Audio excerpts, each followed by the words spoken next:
నమస్తే. ఈరోజు మన స్టూడియోలో ప్రముఖ ఆధ్యాత్మికవేత్త ఆస్ట్రోన్యూమరాలజిస్ట్ శ్రీమతి జయప్రద గారు ఉన్నారు. సో మేడంతో మాట్లాడదాం. నమస్కారం మేడం. నమస్తే అమ్మా. శ్రీమాత్రే నమః.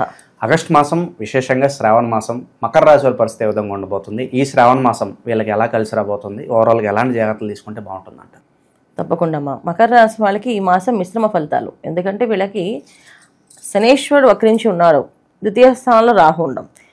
ద్వితీయ స్థానంలో రాహు ఉండడం వల్ల ఒక బలమైన ఏంటంటే ఒక ధైర్యం అనమాట. మనం మల్టీవిటమిన్ టాబ్లెట్ వేసుకుంటే ఆ రోజంతా ఎనర్జీగా పనిచేస్తాం. ద్వితీయ స్థానంలో అంటే ధనస్థానంలో వీళ్ళకి రాహు ఉండడం, పాపగ్రహం ఉండడం వల్ల ఒక రకమైన మాయ, మేము చేయగలం ఒక క్యాపబిలిటీ, మేము చేసేస్తామని చెప్పి ఒక ధైర్యము. అది ఒక్కొక్కసారి ఆత్మధైర్యం అనుకోవచ్చు, లేకపోతే గర్వంగా అనుకోవచ్చు. రెండు ఇస్తాడు ఆయన. ఒకటి గర్వాన్ని ఇస్తాడు, ఒకటి ఆత్మస్థైర్యాన్ని ఇస్తాడు. రెండు ఇస్తాడు. అయితే ఈ రెండింటిని మనం కంపేర్ చేయాలి అంటే వాళ్ళ జాతకం ఎలా ఉంది, లగ్నం ఎలా ఉంది, తర్వాత వాళ్ళ అంతర్దశలు ఎలా ఉన్నాయి, దాన్ని బట్టి తీసుకోవచ్చు. అయితే వీళ్ళకి ఈ మాసంలో అన్ని గ్రహాలు ప్రతికూలంగా ఉన్నాయి, అనుకూలంగా ఏం లేవు. రవి బుధుడు ఇద్దరు సప్తమ స్థానంలో ఉన్నారు. దానివల్ల ఏంటంటే ప్రభుత్వ పరంగా జరిగే పనులన్నీ వీళ్ళకి కొంచెం అనుకూలంగా జరుగుతాయి. కానీ ధనం అయితే రాదుగా. ధనం చేతికి వస్తేనే కదా మనకి ఏ పనైనా అయినట్టు. ఇప్పుడు ఏ పని చేసినా, ఒక వ్యాపారం చేసినా, ఒక ఉద్యోగం చేసినా అల్టిమేట్ గోల్ ఏంటి? లాస్ట్కి మన శాలరీ మనకు వచ్చిందా జాబు, అలాగే వ్యాపారంలో లాభం వచ్చిందా లేదని, అట్లీస్ట్ లాభం రాకపోతే కనీసం వ్యాపారం సరిపోయేంత సమానమైన డబ్బు వచ్చిందా లేదా చూసుకుంటాం. లేకపోతే కనీసం ఈ మాసంలో మేము గట్టెక్కగలమా అని చూసుకుంటాం. ఈ రెండు రాలేనప్పుడు అప్పుడు కష్టమే కదా. వీళ్ళకి ఏంటంటే గవర్నమెంట్ సంబంధించిన పనుల్లో కానీ, గవర్నమెంట్ సంబంధించిన టెండర్లు కానీ ఇవన్నీ రావడం అవకాశం వీళ్ళకి చాలా అనుకూలంగా ఉంది ఈ మాసంలో. అంటే ఎప్పటి నుంచో గవర్నమెంట్ టెండర్ రావాలి అని కోరుకునేవాళ్ళు, మాకు ఆ టెండర్ వస్తే మాకు చాలా లాభాలు వస్తాయి అనుకునేవాళ్ళు, అలాంటి శుభవార్తలు వస్తాయి వీళ్ళకి. కానీ ధనం అయితే టైం పట్టేస్తుంది. ఇప్పుడు బ్యాంక్ లోన్లు పెట్టారు, అవి డబ్బులు రావు, చాలా కష్టపడితే కానీ రావు. ఈ మాసంలో జనరల్గా బ్యాంక్ లోన్ వచ్చినా ఈ మాసం తీసుకోకుండా ఉండవే మంచిది వీళ్ళకి. ఎందుకంటే 9th హౌస్లో కుజుడు వీళ్ళకి. సో 9th హౌస్ కుజుడు ఎప్పుడు కూడా ఏంటంటే భాగ్యస్థానంలో శుభగ్రహాలు ఉంటే శుభ ఫలితాలు ఇస్తారు. భాగ్యస్థానంలో కాస్త పాప ఫలితాలు ఇచ్చే పాపగ్రహాలు ఉంటే ఏంటంటే బాగా కష్టపడి, ఇప్పుడు ఆ వ్యాపారం చేద్దాం అనుకున్నా, దాని మీద డబ్బు తీసుకున్నా, లోన్ తీసుకున్నా చాలా కష్టపడి ఈఎంఐకి కట్టాలి, చాలా కష్టపడమాట. దాని ఈఎంఐ వరకు అంటే ఆ బ్యాంక్ లోన్ తీసుకున్న అమౌంట్ వరకు కట్టడానికి వీళ్ళు చాలా కష్టపడతారు. మిగతా ఈజీగా ఉండొచ్చు. అలాగే ఒక ఇంటి లోన్ తీసుకున్నారు, ఆ ఇంటి లోన్ టైం కట్టడానికి వీళ్ళు చాలా కష్టపడతారు. అందుకే ఏంటంటే 9th హౌస్లో ఎప్పుడైనా ఇలా మా పాపగ్రహాలు ఉన్నప్పుడు కొంచెం ఆలోచించమని చెప్తాం, తీసుకోవద్దని చెప్తాం. రెండోది ఏంటంటే అష్టమ స్థానంలో కేతు. అష్టమ స్థానంలో కేతు ఉండడం వల్ల ఏంటంటే కొంచెం పట్టుదల, మొండితనం, ధైర్యం ఉంటుంది. ఈ మూడు ఇస్తాడు ఆయన. ఖచ్చితంగా చేద్దాం, సాధించుకొని వస్తాం అనే ధైర్యాన్ని ఎక్కువగా ఇస్తాడు. అయితే అదే సేమ్ టైం ద్వితీయ స్థానంలో రాహు ఉండడం వల్ల మాయలు పడిపోవడం, మాకవుతుంది ఇంకెవరికవుతుంది, ప్రలోభాలకు గురి చేసే అవకాశాలు కూడా ఉంటాయి ఖచ్చితంగా. అంటే అదే కదా, వీళ్ళు అనుకోవచ్చు, లేకపోతే వీళ్ళు ఎవరైనా పొగిడారు అనుకోండి, అది నువ్వు సూపర్గా చేస్తాను, నీకు అన్ని బాగానే అయిపోయాను కానీ చాలు వీళ్ళు మొలక చెట్టెక్కేస్తారు. దీనివల్ల కూడా ఇబ్బంది పడతారు. సో మనం ఏం చేయాలంటే చాలా బ్యాలెన్స్గా ప్రతి విషయాన్ని ఆలోచించుకుంటూ వెళ్ళాలి ఈ మాసంలో. ముఖ్యంగా అంటే ప్రతిసారి వాళ్ళు మొలక చెట్టు ఎక్కుతారని కాదు, ఈ మాసంలో ఏంటంటే అలా ఎక్కే అవకాశాలు రాహుకేతువులు, తర్వాత కుజుడు, ఈ మూడు గ్రహాలు ఉండడం వల్ల కాస్తంత జరుగుతుంది. తర్వాత శనేశ్వరుడు వక్రించి ఉన్నాడు. వక్రించున్న శని మూడో ఇంటి కన్నుతో చూసి మూడో ఇంటిని చూసేది మకర రాశిని.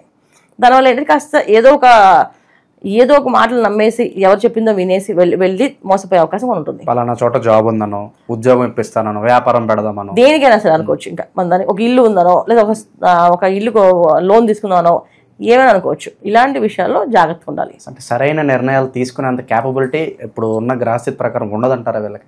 ఉండదు. అందుకే ఉండదు అంటే ఖచ్చితంగా వీళ్ళకి ఇది చేసేది రైటే అని అనుకోవడానికి అవకాశం ఉంది. కానీ రైటే అని అనుకునే ఆ ప్రభావం ఏదైతే ఉందో ఆ మాయలో మాత్రం ఉంటారు వీళ్ళు. నేను రైట్ తీసుకున్నా, కరెక్ట్ తీసుకున్నా అని చెప్పేసి. కానీ కాదు, మకర రాశి వాళ్ళు ఈ మాసం చాలా జాగ్రత్తగా ఆచితూచి అడుగులు వేసుకోవాలి. వీళ్ళకి ఏ విషయాల్లో యోగిస్తుంది అంటే భూములు, స్థలాలు, ఇవి బాగా యోగిస్తాయి. ఒక ఏదైనా ల్యాండ్ తీసుకుందాం అనుకున్నారు, అది వీళ్ళు బాగా బంగారంలా మారుతుంది. అదే తండ్రి నుంచి ఏదైనా ఆస్తి వస్తుంది, అది బ్రహ్మాండంగా బంగారంలా మారుతుంది. అంటే వచ్చే ఇంత ఆస్తేనే అది వాళ్ళకి మూలధనం కింద దినదిన అభివృద్ధిలా మారుతుంది. అలాగే ఏదైనా ల్యాండ్ కొనాలనుకున్నారు, శుభ్రంగా కొనవచ్చు. ఎందుకంటే ప్రతి ఒక్క రూపాయి ల్యాండ్లో పెడుతున్నారు కనుక ఆ రూపాయికి 10 రూపాయలు దొరికిన వస్తాయి. ఇలాంటి విషయాల్లో వీళ్ళకి చాలా అనుకూలం. కానీ ఇల్లు కానీ, లేకపోతే వ్యాపారం కానీ, ఉద్యోగంలో కానీ, ఉద్యోగం వస్తుందని చెప్పి డబ్బులు కట్టడం కానీ, విదేశాలకి డబ్బులు కట్టడం కానీ, విదేశాల్లోకి వెళ్ళడానికి కానీ, విదేశాల్లో ఉందాం అనుకున్నాం కానీ, సో విదేశాల్లో ఉద్యోగాలు కానీ, విదేశాల్లో చదువుకుందామని కానీ వెళితే మాత్రం కాస్త ఇబ్బంది పడే అవకాశం ఎక్కువగా ఉంది. విదేశాలు అంత అనుకూలంగా లేదు. సో వీళ్ళు తీసుకోవాల్సిన జాగ్రత్తలు ఏంటంటే ముందు అవన్నీ ఆపేయాలి ఈ మాసంలో. ఈ మాసంలో కాస్త జాగ్రత్తగా ఒకటి బస్సులు ఆలోచించారు. ఇప్పుడు మనం చెప్పేది గోచార రీత్యా. పర్సనల్ జాతకంలో నిజంగా వాళ్ళ జాతకంలో విదేశీ యోగం ఉంది, ఇప్పుడు వెళ్తారు, దానికి ఇబ్బంది లేదు. ఇప్పుడు మనం చెప్పాం కదా, అయితే వెళ్తే ఏమైనా ప్రమాదం అవుతుందో అనుకోవట్లేదు. ఇప్పుడు వాళ్ళ జాతకంలో బలంగా విదేశీ యోగం ఉంది, హ్యాపీగా వెళ్ళొచ్చు. వాళ్ళ జాతకంలో శనేశ్వరుడు అనుగ్రహం పూర్తిగా ఉంది, శుభ్రంగా వెళ్ళొచ్చు. ఎందుకంటే గోచారీత్యా శనేశ్వరుడు వక్రించి ఉన్నాడు, అందులో ఇబ్బంది లేదు. ఇలాంటి విషయాల్లో విదేశాల ప్రయాణాలు కానీ, విదేశాల్లో ఉండడం కానీ, విదేశాలు చదువుకోవడం కానీ, విదేశాల ఉద్యోగాలు కానీ హ్యాపీగా వెళ్ళొచ్చు. లేకపోతే వెళ్ళకుండా ఉండడం మంచిది ఈ మాసంలో. ఎందుకంటే వాళ్ళ జాతకంలో బాగుంటే వెళ్ళొచ్చు. ఈ గోచారీత్యా బాగాలేదు, జాగ్రత్తగా ఉండాల్సింది. ఇది ముఖ్యం. ఉద్యోగస్తుల పరిస్థితి ఏంటి మేడం? ఇక్కడ ఉద్యోగస్తులు ఖచ్చితంగా ఉద్యోగం చేసుకునే వాళ్ళు క్రమశిక్షణతో కామ్గా చేసుకోవడమే. ఎక్కువ తక్కువ మాట్లాడకుండా ఏ విషయంలో వాళ్ళకి సాయం చేద్దాం పోయి వెళ్ళి వీళ్ళు గాయాలు పాలవుతారు. అంటే పక్క వాళ్ళు సాయం చేద్దాం అనుకుంటే వీళ్ళ ఉద్యోగం పోతుంది. అందుకని పక్క వాళ్ళకి ఏ కర్మ ఎలా ఉందో అలా నడుస్తుంది, వదిలేదే. మనం మాత్రం రామకృష్ణ అనుకుంటూ మన జాబ్ మనం చేసుకుంటే ఉత్తమం. మకర రాశి వాళ్ళకి ఈ మాసంలో ఎవరేం చెప్పినా, ఎంత బ్రహ్మాండంగా ఉన్నప్పటికీ ఇక్కడ గ్రహాల అనుకూలత లేనప్పుడు మనకి ప్రతిదీ ప్రతికూలంగా కనిపిస్తుంది.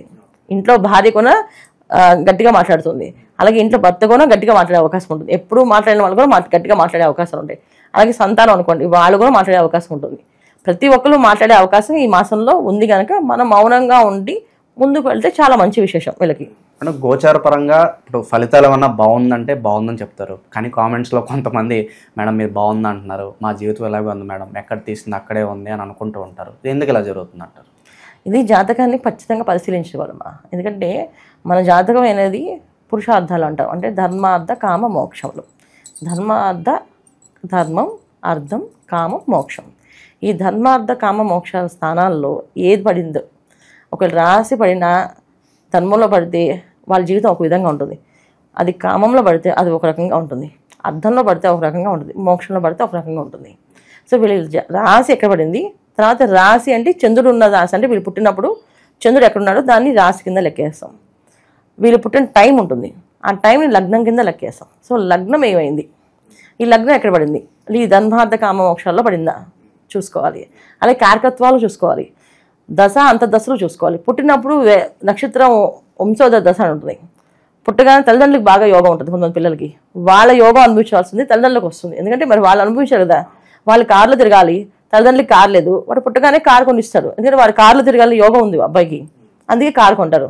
అదే ఆ అబ్బాయి మంచి కంఫర్ట్గా ఇంట్లో ఉండాలనుకున్నాడు, అలాగే సొంత ఇల్లు ఉంటుంది. ఇలాంటి విషయాలన్నీ కూడా పర్సనల్ జాతకంలోనే వస్తాయి. మా జీవితం ఇలాగే ఎందుకుంది అంటే మీరు పర్సనల్గా జాతకం చూపించుకోవాల్సిందే. చూపిస్తేనే మీరు పూర్వజన్మ ఏం చేశారు, అసలు ఈ జన్మ ఎందుకు తీసుకున్నారు, ఈ జన్మలో మీరు ఏం చేయాలనుకుంటున్నారు, అది భగవంతుడు నిర్ణయించి వస్తారు.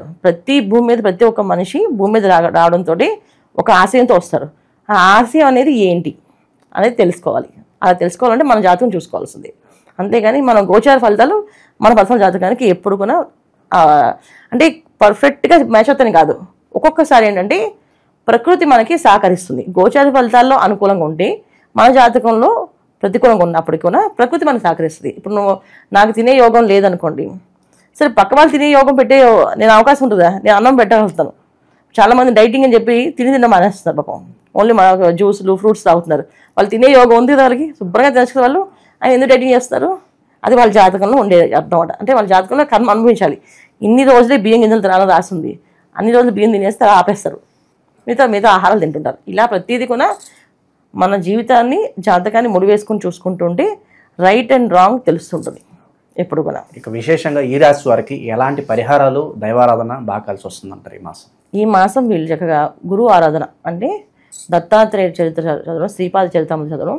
శ్రావణ మాసం కనుక గురువారాలు చక్కగా స్వామివారికి అంటే రుద్రాభిషేకం కానీ అభిషేకం కానీ ఇంట్లో రుద్రాభిషేకం కానీ చేయించుకుంటే చాలా చాలా విశేష ఫలితాలు. లేదు సాయంకాలం ప్రతి గురువారం సాయంకాలం ప్రదోష కాలంలో శివాలయానికి వెళ్ళి పిండితో చేసిన దీపాలు, అంటే చలివిడి దీపాలు అంట మనం. సో చలివిడితో చేసి దీపాలు 2 వెలిగించి స్వామివారి దగ్గర ఆవుని వేసి ఒత్తులు వేసి వెలిగించేసి 21 ప్రదక్షిణాలు చేసి ఓం నమః శివాయ ఓం నమః శివాయ అని మంత్రం చదువుకుంటుంటే అనుకూలంగా వీళ్ళకి ఆ వారం అంతా జరుగుతుంది. ఓకే, ఓవరాల్గా ఈ రాశి వాళ్ళందరికీ ఈ మాసం ఏ విధంగా ఉండబోతుందో అద్భుతంగా వివరించారు. ధన్యవాదాలు. నమస్తే మా శ్రీమాత్రే నమః.